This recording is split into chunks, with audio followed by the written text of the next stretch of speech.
दिन भर के हम आइल बनी काम हो गईल शाम कुछ कर इंतजाम हो। सुना तारू हो बोलिए जी।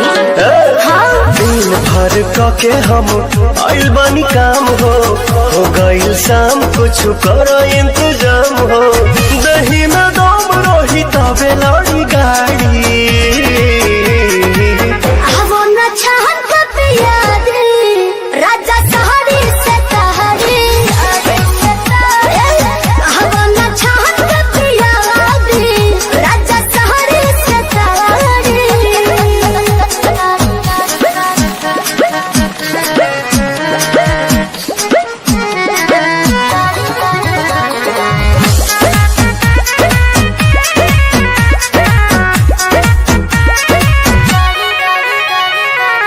देर न लगाव तानी हाली कहरा बिल्कुल करेंगे।